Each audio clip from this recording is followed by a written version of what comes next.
हम भाषा भारती कक्षा 8 की इस बुक का पाठ 2 पढ़ेंगे। पाठ का नाम आत्मविश्वास।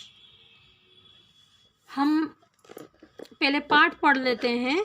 अगर कहीं आपकी बुक इधर उधर गुम जाए या आप पाठ पहले अच्छे से पढ़ लेंगे, पाठ सुन लेंगे, तो आपको प्रश्न उत्तर करना आसान हो जाएगा। अगर आप पाठ नहीं पढ़ना चाहते हैं, आपको सीधे प्रश्न उत्तर ही करना है, तो आप इसको वीडियो को आगे बढ़ा करके प्रश्न उत्तर देख लेना। और अगर खाना खा रहे हैं, कुछ काम कर रहे हैं, आपको पाठ पढ़ने का टाइम नहीं है, तो आप वीडियो लगा के सुन भी सकते हैं। तो सुनते सुनते भी आपको ये कहानी याद हो जाएगी और प्रश्नों के उत्तर भी आप दे पाएंगे। इसमें आगे मैं 8 ग्रेड के भी प्रश्नों के उत्तर बताऊंगी। बाली से कौन लड़ सकता है महाराज? क्यों, ऐसी उनमें क्या बात है? महाराज, उसे ऐसा वरदान प्राप्त है कि जो उससे सामने आता है उसकी आधी ताकत उसमें आ जाती है और वह उसे आसानी से पछाड़ देता है। सुग्रीव ने राम से अपने भाई बाली के संबंध में ये बात कही थी।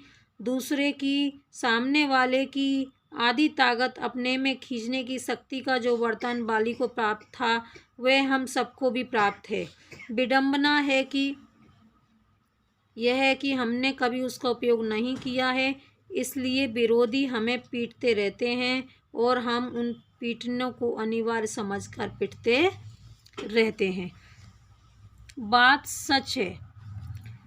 सच बात यह है कि जब कोई विरोधी हमारे सामने आता है तो हम अपनी आत्महीनता से, कायरता से, कुसंस्कार से, आत्मविश्वास की कमी से, विरोध का सा और अपना बल तोले बिना ही उसे अपने से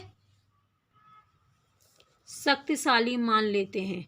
बस यही मानना हमारी शक्ति को आदी कर देता है और हमसे ही वह आदि शक्ति हमारे विरोधी को प्राप्त हो जाती है और इस अर्थ में हम उससे आधे रह जाते हैं। हमें आत्मविश्वास हो तो उससे हम विरोधी को आत्महीनता करा सकते हैं, उसकी आदि शक्ति अपने में ले सकते हैं।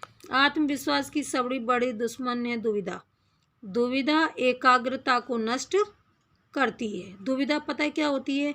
मैं वहाँ जाऊँ नहीं जाऊँ, मैं ये खाऊँ नहीं खाऊँ, मतलब दोनों तरफ जो हमारा दिमाग चलता है उसको हम बोलते हैं दुविधा। आदमी की शक्ति को बांट देती है, आधा इधर और आधा उधर। बस इस तरह आदमी खंडित हो जाता है। खंडित मतलब 2 भागों में बंटना। मेरे एक मित्र अपनी पत्नी के साथ जंगल में एक पेड़ के नीचे बैठे बातें कर रहे थे। बात करते करते पत्नी सो गई। वे उपन्यास पढ़ने लगे। अचानक उन्हें लगा कि सामने से भेड़िया चला आ रहा है उन्हीं की तरफ। भेड़िया एक खूंखार जानवर। ये सोचकर वे इतने घबरा गए कि पत्नी को सोता छोड़कर ही भाग खड़े हुए। ले भाई,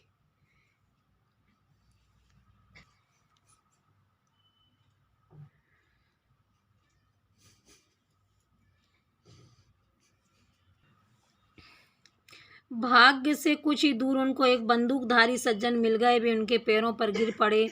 मेरी पत्नी को बचाइए, भेड़िया उसे खा जाएगा। वे गिड़गिड़ाने लगे और गिड़गिड़ाए। शिकारी दौड़ा दौड़ा उनके साथ भेड़ के पास आया तो उनकी पत्नी यथापूर्वक सो रही थी और भेड़िया उसके पास रखी टोकरी में मुंह डाले पूड़ियाँ खा रहा था।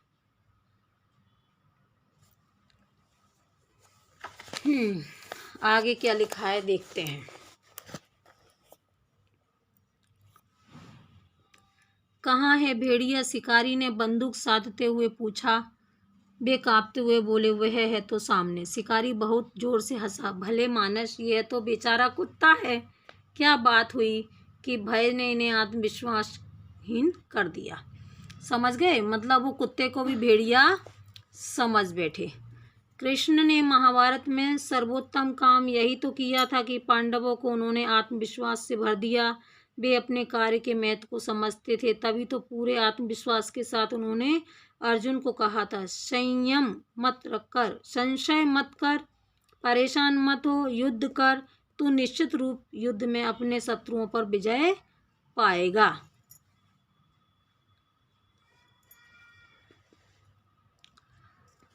नेताजी सुभाष चंद्र बोस जब अपनी आईएएस की प्रतियोगिता में बैठे तो अंग्रेज परीक्षक ने पूरी तेजी से घूमते हुए बिजली के पंखे की ओर इशारा कर उनसे पूछा, क्या इसकी पंखुड़ियां गिनी जा सकती हैं? सुभाष बाबू ने झट से पंखा बंद कर दिया और बोले, जी हाँ, सुगमता के साथ। परीक्षक प्रसन्न हो गया, परंतु उनमें से उन्हें एक बार और कसौटी पर कसा। उन्होंने अपनी अंगूठी उनके सामने रखकर पूछा, क्या इसमें से सुभाष चंद्र बोस पास हो सकता है? सुभाष बाबू ने अपने नाम का डिजिटल कार्ड मोड़कर उसमें से पास करते हुए कहा, जी हाँ, इस तरह। यह है अटूट आत्मविश्वास। इसके अभाव में यदि वे घबरा जाते और ऊट पटांग जवाब देते तो फेल हो जाते। मतलब ये है कि इस पाठ में आपको ये बता रहा है ये पाठ आपको ये सिखा रहा है कि आप घबराइए मत, बल्कि आत्मविश्वास रखिए। दूसरी, हमारी क्षमता पर विश्वास करें और हमारी सफलता को निश्चित मानें। इसके लिए आवश्यक शर्त यह है कि हमारा अपनी क्षमता और सफलता में अखंड विश्वास हो। मतलब पहले हम तो हमारे ऊपर भरोसा करें कि नहीं, मैं ये काम कर सकता हूँ। हमारे भीतर उगा भय, शंका और अधैर्य ऐसे डायनामाइट हैं जो हमारे प्रति दूसरों के विश्वास को खंडित कर देते हैं। मान लो आपने 2 बार बोल दिया मैं ये नहीं कर सकता हूँ, तो सामने वाला तो फिर बोलेगा ही कि नहीं, हाँ, आप ये नहीं कर सकते हो भाई, है ना। हमारे विद्यालय में जो नगर से दूर जंगल में था, 14 वर्ष का एक बालक अपने घर से अकेला पढ़ने आया करता था। कुछ महीने बाद दूसरा बालक भी उसके साथ आने लगा। वह दूसरा बालक डरपोक था। वह भूतों और चोरों की कहानियां उसे सुनाया करता था। इसका ऐसा प्रभाव पड़ा कि पहला बालक भी डरपोक हो गया और वे दोनों ही प्रतीक्षा करते रहते कि मैं चलूं तो वो भी मेरे साथ चले। सूत्र यह बताता है कि हतोत्साहित, निराशावादियों, डरपोकों और सदा असफलता का ही मर्शिया पढ़ने वालों के संपर्क से दूर रहो। नीति का वचन है कि जहाँ अपने कुल की और अपने देश की निंदा हो, वहाँ मुंह तोड़कर उत्तर देना संभव ना हो तो वहाँ से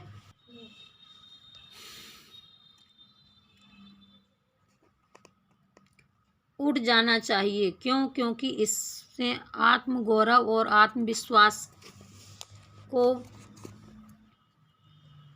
आत्मविश्वास की भावना खंडित होने का भय रहता है। अनुभववाणी, मनुष्य के जीवन के लिए इससे अच्छी और कोई बात नहीं है कि वह सदा महानता अनुभव करता रहे कि मेरे लिए सब कुछ अच्छा ही होगा। जो भी कार्य मैं हाथ में लूँगा उससे मुझे सफलता अवश्य मिलेगी। बहुत से मनुष्य ये सोच कर कि हमें कभी सफलता नहीं मिलेगी। देव हमारी विपरीत हैं, हमारी सफलता को अपने ही हाथों पीछे धकेल देते हैं। उनका मानसिक भाव सफलता और विजय के अनुकूल बनता ही नहीं है। तो सफलता और विजय कहाँ? यदि हमारा मन शंका और निराशा से भरा है तो हमारे कामों का परिचय भी निराशाजनक ही होगा। क्योंकि सफलता की, विजय की, उन्नति की कुंजी तो विश्वास, श्रद्धा ही है। क्या मैं अभागा हूँ? क्या मैं भाग्यवान हूँ? इन प्रश्नों का सही उत्तर जानने के लिए किसी ज्योतिषी से पूछने की आवश्यकता नहीं है। इसके लिए तो आप अपने से ही पूछिए कि आप अपने को अभागा अनुभव करते हैं या भाग्यवान। अभागा अनुभव करते हैं तो कोई आपको भाग्यवान नहीं बना सकता है, और भाग्यवान अनुभव करते हैं तो कोई आपको अभागा नहीं बना सकता है। ये आप अपने आप को बोल्ड कीजिए और आप अभी ये सोचो कि आप एग्ज़ाम में बहुत अच्छे नंबरों से पास हो जाएंगे। वो किसी की हिंदी वीक है तो ये सोचो कि नहीं, मैं इतना पढ़ूंगा कि मेरी हिंदी बहुत अच्छी हो जाएगी। अपने मन को सफल, विजय, सौभाग्य और श्रेष्ठता के विचारों और भावनाओं से सदा भरपूर रखिए और सफल, विजय, सौभाग्य और श्रेष्ठता की ओर आगे बढ़ते रहिए। फिर जीवन में उतार भी हैं और चढ़ाव भी हैं। जो लोग हमेशा उतार की ही बात सोचते हैं वे उन लोगों की तरह हैं जो कूड़ा घरों के पास कुर्सी बिछाकर बैठ जाते हैं और शहर की गंदगी को गाली देते हैं। जन्म से ही अंधी, बहरी और विचारक लेखिका के रूप में विख्यात हेलेन केलर की यह सूक्त सदा याद रखना, सुख का एक द्वार बंद होने पर तुरंत दूसरा द्वार खुल जाता है, लेकिन कई बार हम बंद द्वार की ओर इतनी तसल्ली से ताकते रहते हैं कि हमारे लिए जो द्वार खोल दिया गया है हम उसे देख ही नहीं पाते हैं। युद्ध में वे विजयी नहीं होते हैं जो खंदक खाइयों को ताकते झांकते हैं। विजय माला पड़ती है उनके गले में जो अपनी संपूर्ण शक्ति को तोलकर छलांग लगाते हैं, खतरों से खेलते हैं। जीवन के इस अनुभव को कभी मत भूलिए। जो हड़बड़ा के रह गया वो रह गया इधर, जिसने लगाई एड़ वो खंदक के पार था। ये पाठ लिखा है आपका कन्हैया लाल मिश्र प्रभाकर जी ने। अब हम ये प्रभाकर जी के बारे में पढ़ते हैं आगे। पाठ आपका ये ख़त्म हो गया है। आगे हम लेखक परिचय पढ़ रहे हैं और लेखक परिचय के बाद में आपको प्रश्नों के उत्तर बताऊंगी। लेखक परिचय इसलिए पढ़ना ज़रूरी है कि आपको कभी इसमें से कुछ वस्तुनिष्ठ प्रश्न आ जाएं, नहीं तो आपकी जानकारी के लिए तो ज़रूरी है ही। कन्हैया लाल मिश्र प्रभाकर का जन्म उत्तर प्रदेश के सहारनपुर जिले के देवबंद नगर में 1906 में हुआ था। स्वतंत्र आंदोलन में सक्रिय भाग लेने के कारण उन्हें अनेक बार कारावास का दंड भोगना पड़ा, यानी जेल गए वो। प्रभाकरण जी एक ख्याति प्राप्त पत्रकार थे। पत्रकारिता के क्षेत्र में आपने सराहनीय कार्य किया। ज्ञानोदय, नया जीवन, विकास जैसी पत्रिकाओं का संपादन करके आपने पत्रकारिता को काफ़ी ऊंचाइयां प्रदान की। साहित्य के क्षेत्र में आपने रेखाचित्र, संस्मरण, निबंध, रिपोर्टाज आदि विधाओं पर अपनी कलम का प्रभाव दिखाया। जिंदगी मुस्काई, माटी हो गई फूल, आकाश के तारे, धरती के फूल, दीप जले, शंख बजे आदि आपकी प्रसिद्ध कृतियां हैं। ये आपका पाठ खत्म हो गया है। अब हम अभ्यास के प्रश्न देखते हैं। पहला है निम्नलिखित शब्दों के अर्थ शब्दकोश से खोजकर यहाँ पर हमको लिखना है। दुर्भाग्य, बदनसीबी, भाग्यहीनता, आत्महीनता, आत्मतुष्ट, मन की हीन भावना, एकाग्रता, तल्लीनता, एकचित्त, क्षमता, धारण करने की शक्ति, विश्वविख्यात, विश्व प्रसिद्ध, तल्लीनता, मग्न रहना, रम जाना, अभंग, जिसमें भंग न किया जा सके, सुगमता, आसानी से, दुविधा, असमंजस की स्थिति, यथापूर्व, पहले के जैसा, अविचल, जो चलायमान ना हो, सूक्ति, लोकोहित कहावत, अखंड, जिसके खंड ना हो, मर्सिया, शोक गीत। ये आपके हो गए। अब हम देखते हैं इसके प्रश्न उत्तर।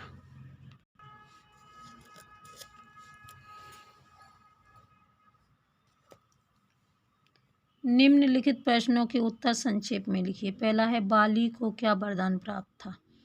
बाली को सामने वाले शत्रु की आधी ताकत अपने में खींचने की शक्ति का वरदान प्राप्त था।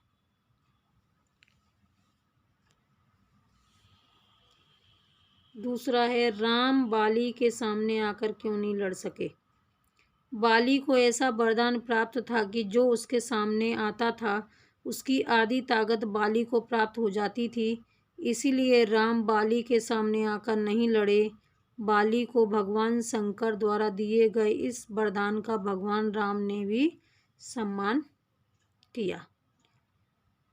कृष्ण ने महाभारत में सर्वोत्तम काम क्या किया? उत्तर, कृष्ण ने महाभारत में सर्वोत्तम काम यह किया कि उन्होंने पांडवों को आत्मविश्वास से भर दिया था।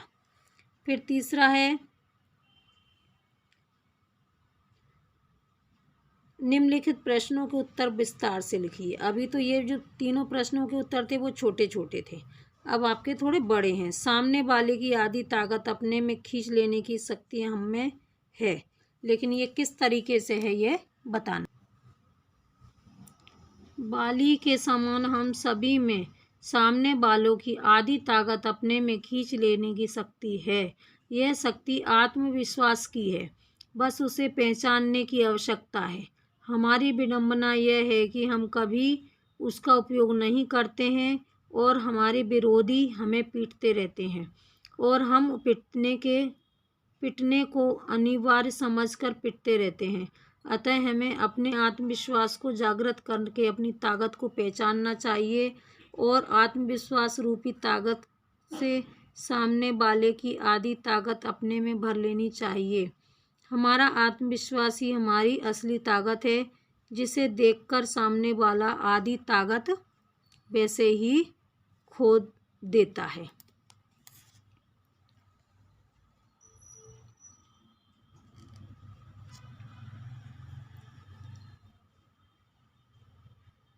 लेखक ने हेलन केलर का उदाहरण देकर हमें क्या समझाना चाहा। हेलन केलर जन्म से ही अंधी बहरी थी। अच्छा,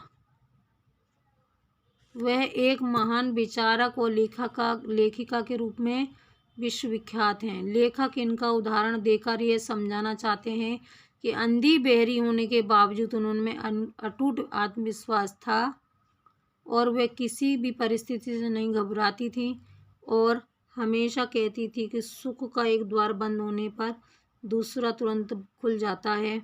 हमें उस द्वार को पहचानना चाहिए। पहला द्वार बंद हो जाने से दुख में दूसरे खुले द्वार को अनदेखा नहीं करना चाहिए। अतः एक बार विफल होने पर हतोत्साहित नहीं होना चाहिए। सफलता पाने तक अपने प्रयास यानी कोशिश जारी रखना चाहिए। फिर आपका तीसरा प्रश्न है, आत्मविश्वास के बूते पर जीवन में सब कुछ करना संभव है। किसी एक महापुरुष का उदाहरण देते हुए उक्त कथन को स्पष्ट कीजिए। ये यहाँ पर नेताजी सुभाष चंद्र बोस का उदाहरण दिया गया है। नेताजी सुभाष चंद्र बोस ICS की परीक्षा में बैठे तो एक अंग्रेज परीक्षक ने बिजली से चलते हुए पंखों की तरफ इशारा कर पूछा, क्या इसकी पंखुड़ियाँ गिनी जा सकती हैं? सुभाष बाबू ने तुरंत पंखा बंद कर कहा, जी हाँ, सुगमता से। परीक्षक प्रसन्न हो गया। उसने उन्हें और एक कसौटी पर कसा। उसने अपनी अंगूठी उनके पास रखकर पूछा, क्या इसमें सुभाष चंद्र बोस पास हो सकता है? सुभाष बाबू ने अपने विजिटिंग कार्ड, जिसपे उनका नाम सब लिखा रहता है ना, उसको मोड़कर उसमें से अंगूठी के आर पार निकाल दिया। जी, इस तरह से। और यह अटूट आत्मविश्वास, यदि सुभाष चंद्र बोस में आत्मविश्वास नहीं होता तो वे घबरा कर ऊट पटांग जवाब देते। इस तरह हम कह सकते हैं कि आत्मविश्वास बूते पर जीवन में सब कुछ कर पाना संभव है। ये बुक में हमने पाठ पढ़ा था, सुभाष चंद्र बोस के बारे में कहानी के जैसा याद कर लेना और पढ़ लेना। अब नीचे आपका एक गद्यांश दिया हुआ है। नीचे लिखे गद्यांश की प्रसंग देते हुए व्याख्या कीजिए। जो लोग हमेशा उतार की बात सोचते हैं, शहर की गंदगी को गाली देते हैं। तो इसका अर्थ है जीवन, ये शब्दार्थ दिए हैं इसके। देखो, संदर्भ में यहाँ पर क्या आएगा? प्रस्तुत गद्यांश हमारी पाठ्य पुस्तक भाषा भारती के आत्मविश्वास नामक पाठ से लिया गया है और इसके लेखक श्री कन्हैयालाल मिश्र प्रभाकर जी हैं।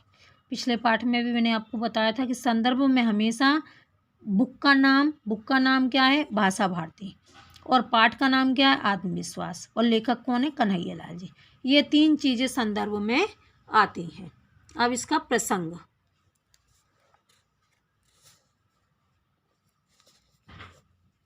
प्रस्तुत गद्यांश में लेखक ने आत्मविश्वास से हीन उन लोगों के बारे में बताया है जो बुरे लोगों के पास बैठकर बुराई को गाली देते हैं। लेखक कहता है कि मनुष्य का जीवन उतार चढ़ाव से भरा जीवन है, अर्थात मनुष्य के जीवन में कभी सफलता रूपी चढ़ाव आता है तो कभी असफलता रूपी उतार। जिन लोगों में किसी उद्देश्य को प्राप्त करने का उत्साह नहीं होता है और सदा निराशापूर्ण भावनाओं में ही डूबे रहते हैं, वे जीवन में उतार से प्राप्त दुख की ही बातें करते हैं। वे कभी भी चढ़ाव के सुख की बात सोचते ही नहीं हैं। वे अपने अंदर की शक्ति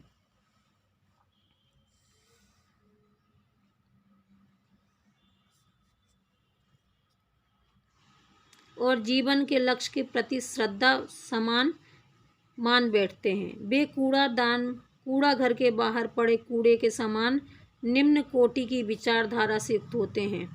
वे अपनी दूषित विचारधारा को संस्कारित नहीं कर पा सकते। कूड़े घर की गंदगी उस समय ही हटेगी जब गंदगी को एकत्रित करके उसे वहाँ से हटाएंगे। दूसरा आपका है, जब कोई विरोधी हमारे सामने आता है तो हम आत्महीन। इस पाठ का भी हमें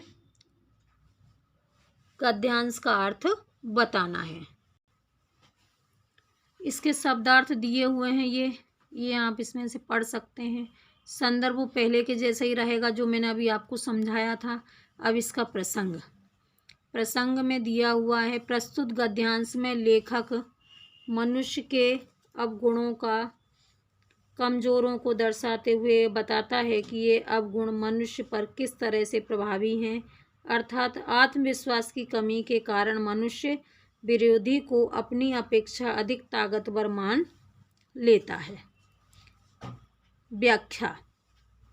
लेखक कहता है कि जब कोई विरोधी हमारे सामने आता है तो उसका सामना करने की बजाय हम उसे अपने से बलशाली मान लेते हैं, अर्थात हम अपने गुण आत्मविश्वास का उपयोग नहीं करते हैं, बल्कि हमारे मन की हीन भावना या छोटापन, हमारा डर या हम भय या हमारे बुरे संस्कार उसके सामने आ जाते हैं, जिससे हम सामने वाले को अपने से अधिक ताकतवर समझने लगते हैं। तात्पर्य यह है कि हम स्वयं अपने आप पर से विश्वास खो बैठते हैं। ये आपका व्याख्या हो गई। अब आगे का प्रश्न 5 है, निम्नलिखित वाक्यों का भाव स्पष्ट कीजिए। सफलता की, विजय की, उन्नति की कुंजी ली, अविचलित श्रद्धा की है। भावार्थ। हमें हर कार्य आत्मविश्वास के साथ करना चाहिए। यदि आत्मविश्वास में कमी है या कार्य के प्रति संदेह है तो हमें उस कार्य में सफलता मिलना बहुत ही मुश्किल है, बल्कि असंभव है, क्योंकि किसी कार्य की सफलता उसमें निहित कार्य के प्रयास में देखी जा सकती है।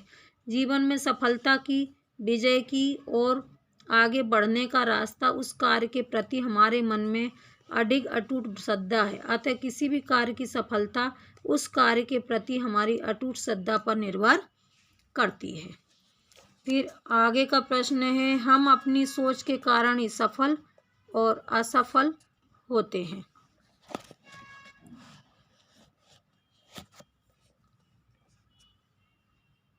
हमारी सोच ही सफलता और असफलता की जननी है।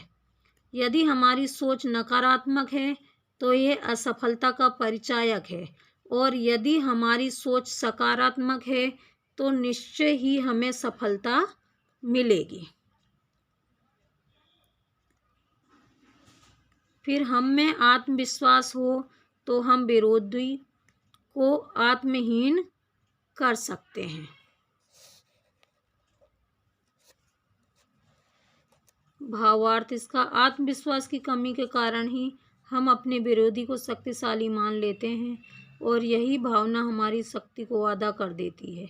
यदि इसके विपरीत हम में आत्मविश्वास होता है तो हम अपने विरोधी को आत्महीन कर सकते हैं, उसको आदि शक्ति में अपने में ले सकते हैं। अब आपके ये खत्म हो गए। अब है आपका भाषा अध्ययन। इनका शुद्ध उच्चारण करना है वो तो आपको खुद ही करना पड़ेगा। फिर आपका आगे एक प्रश्न है, जीवन में उतार चढ़ाव भी और चढ़ाव भी। इस वाक्य में उतार और चढ़ाव परस्पर विरोधी विलोम शब्द प्रयुक्त हुए। इसी प्रकार एक ही वाक्य में निम्नलिखित शब्दों का प्रयोग कीजिए। भला बुरा, दाता याचन। चलिए देखते हैं। वाक्यों में प्रयोग करना है इनको हमको, है ना।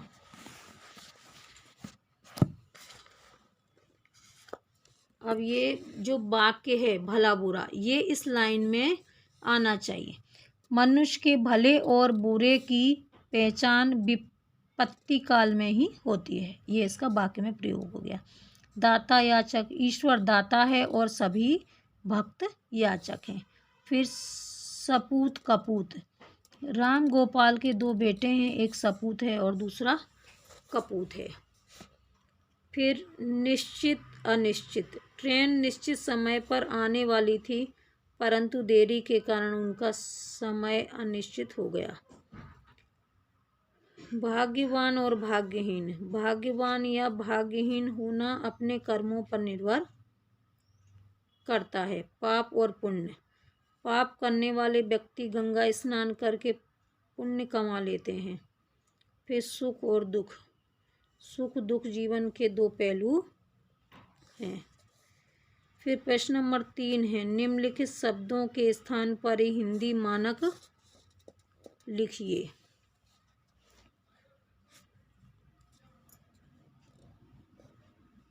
ताकत, विजिटिंग कार्ड, इशारा और मर्सिया। हिंदी मानक रूप लिखना है। ताकत का बल, शक्ति।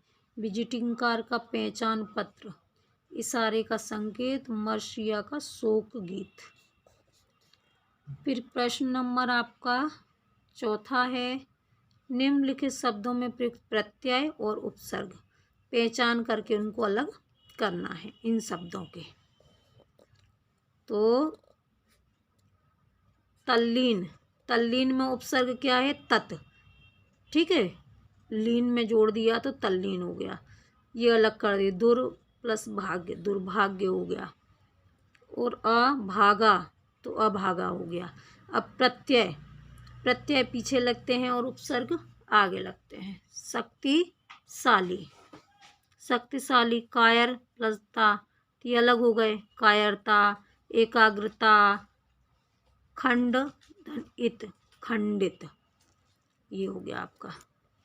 अब प्रश्न नंबर 5 में क्या दिया हुआ है, निम्नलिखित सामासिक पदों का समास विग्रह करते हुए उनमें पहचान कर नाम लिखना है। पहला है सामासिक शब्द आत्मविश्वास। आत्मा, विग्रह क्या होगा? आत्मा पर विश्वास। ये कौन सा है? तत्पुरुष। कौन सा है ये? तत्पुरुष समास। दूसरा है कूड़ेदान, कूड़े का घर, ये विग्रह हो गया। नाम तत्पुरुष समास। खंदक खाइयों, खंदक और खाइयों, ये विग्रह हो गया। समास का नाम द्वंद्व समास। फिर शक्तिहीन, शक्ति से हीन, विग्रह हो गया। नाम तत्पुरुष समास। यथा पूर्व, पूर्व के अनुसार। अव्ययी भाव समास। विश्व विख्यात, विश्व में बिछाया गया, ये है तत्पुरुष समास। अब ये आपका एक गद्यांश दिया हुआ है, नीचे लिखे गद्यांश को पढ़कर प्रश्नों के उत्तर दीजिए। ये आपका गद्यांश है, आप इसको पढ़ना, मैं आपको इसका उत्तर बता देती हूँ। उपयुक्त गद्यांश का शीर्षक क्या है? मूर्ख कुत्ता। दूसरा इस गद्यांश में प्रयुक्त मुहावरों को छांटिए और अपने वाक्यों में प्रयोग कीजिए। प्रयुक्त मुहावरा है भटका हुआ, टूट पड़ना, शान दिखाना, दिल धड़काना, घबरा जाना और झटक जाना। अब इनका वाक्यों में प्रयोग बता रही हूँ मैं आपको। मार्ग से भटका हुआ व्यक्ति देर से अपने स्थान पर पहुँचता है। दूसरा, राणा की सेना अपने शत्रु पर टूट पड़ी। तीसरा, अपनी झूठी शान दिखाना महंगा पड़ता है। चौथा है परीक्षा के दिनों में मेरा दिल धड़कने लगता है। चौथा, अचानक आए समुद्री तूफान से नाविक घबरा गए। भूखे भेड़ियों की तरह सैनिक अपने शत्रु पर झपट पड़े। फिर आगे प्रश्न है, महल में कुत्तों को अपने चारों ओर कुत्ते क्यों दिखाई दे रहे थे? कांच का महल होने के कारण कुत्तों को अपने ही प्रतिबिंब के अनुसार चारों ओर कुत्ते दिखाई दे रहे थे। कुत्तों ने भौंकना क्यों शुरू कर दिया? कुत्ते कांच के महल में घुसा और जैसे ही उसे कुत्ते दिखाई दिए कांच के अंदर, सोचने लगा कि सामने खड़े कुत्ते उस पर टूट पड़ेंगे और मार डालेंगे, इसलिए कुत्ते भौंकना शुरू कर दिए। उपयुक्त गद्यांश में से साधारण वाक्य, मिश्र वाक्य और संयुक्त वाक्य छांटकर लिखना है। साधारण वाक्य क्या है? कांच के एक विशाल महल में एक भटका हुआ कुत्ता घुस गया था, वह उन कुत्तों पर झपटा। फिर मिश्रित वाक्य क्या है? जो दो वाक्यों से मिलके बने हैं। अपनी शान दिखाने के लिए जब उसने भौंकना शुरू किया तब उसे चारों ओर कुत्ते भौंकते सुनाई दिए। मतलब इसमें 2-3 वाक्य मिल गए हैं, मिश्रित हो गए हैं। इस महल में वे जिधर भी देखता उधर ही उसे कुत्ते दिखाई देते थे। अब संयुक्त वाक्य, उसका दिल धड़कने लगा और बुरी तरह घबरा गया। वह जोर जोर से भौंका, कूदा, किंतु शीघ्र ही बेहोश होकर गिर पड़ा। ये इसका संयुक्त वाक्य हो गया, जो कि ज़्यादा बड़ा होता है। अब आपका ये योग्यता विस्तार का दिया हुआ है। सुख का एक द्वार बंद होने पर दूसरा द्वार खुल जाता है, इस कथन के संबंध में कक्षा में चर्चा कीजिए। ये मैंने आपको यहाँ दिखा दिए हैं, कभी आपको लगे तो आप इनको पढ़ लेना। ये इसके बाद ये दूसरा है, आपके जीवन में जो उतार चढ़ाव, ये दूसरा है, आपके जीवन में जो उतार चढ़ाव आए उनको संक्षेप में लिखिए। तो आप इसमें से देख करके लिख सकते हैं। अब तीसरा है आपका, आत्मविश्वास से संबंधित कोई कहानी घटना कक्षा में सुनाइए। तो आप इसमें से देखकर लिख लेना और सुनाना पड़े तो आप सुनाइए। इसके बाद एक चौथा प्रश्न और है आपका, शिक्षकों की सहायता से ऐसे महान व्यक्तियों की सूची तैयार कीजिए जिन्होंने आत्मविश्वास के बल पर सफलता प्राप्त की हो। तो ये वाला है आपका, यहाँ से यहाँ तक है ना, ये आप इसी में से देख करके लिख लेना। अब आपके हम एड ग्रेड प्रश्नों के उत्तर लिख रहे हैं। एड ग्रेड के, आदमी किसके कारण खंडित हो जाता है? उत्तर है, आदमी मन में उत्पन्न दुविधा के कारण खंडित हो जाता है। खंदक खाइयों सामाजिक पद में कौन सा समास है? खंदक खाइयों सामाजिक पद में द्वंद्व समास है। फिर तीसरा है, मनुष्य के आत्मविश्वासहीन होने के क्या कारण है? मनुष्य के आत्मविश्वासहीन होने का कारण उसकी स्वयं की कायरता और दुविधा है। फिर चौथा है, विरोधी को हम शक्तिशाली क्यों मान लेते हैं? आत्मविश्वास की कमी के कारण ही हम अपने विरोधी को शक्तिशाली मान लेते हैं। अर्थात जब कोई विरोधी हमारे सामने आता है तो हम अपनी कायरता, आत्महीनता तथा आत्मविश्वास के अभाव में अपना एवं अपने विरोधी के बल का सही मूल्यांकन नहीं करते हैं और उसे आने में ज़्यादा शक्तिशाली समझने लगते हैं। फिर आगे है, सफलता की, विजय की, उन्नति की कुंजी तो अविचल श्रद्धा ही है। इस वाक्य के भाव स्पष्ट कीजिए। इसमें मैंने अभी प्रश्न क्रमांक 5 का उत्तर दिया था, उसमें से आप इसको देखकर कर लेना। फिर आपका है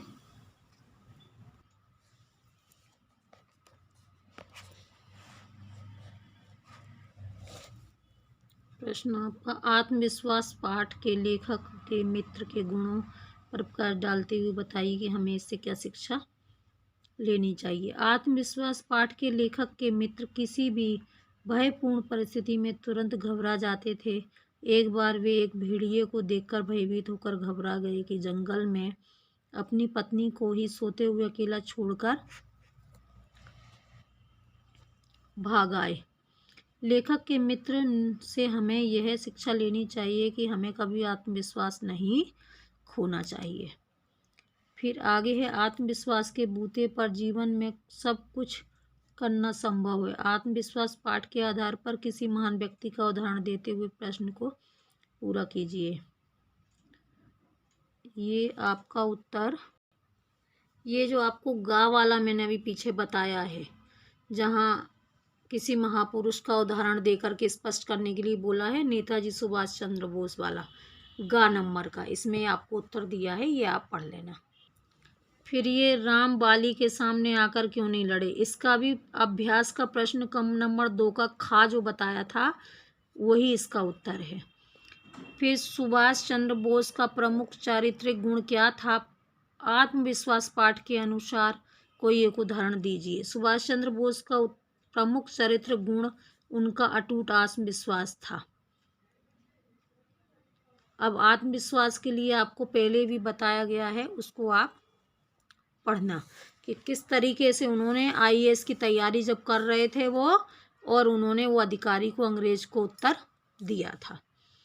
जो लोग हमेशा उतार की बात करते हैं, ये जो पद्यांश है, इस गद्यांश की अभी मैंने आपको करके बताया है, गद्यांश का उत्तर बताया है, आप उसमें से कर लेना। ये आपका पाठ खत्म हो गया है। अब हम आगे अगले पाठ में मिलेंगे। जब तक आप इसको पढ़ना, चैनल को सब्सक्राइब कर लेना, अपने दोस्तों को भी बताना, और किसी को भी शेयर कर सके तो वो भी आप कीजिएगा। धन्यवाद।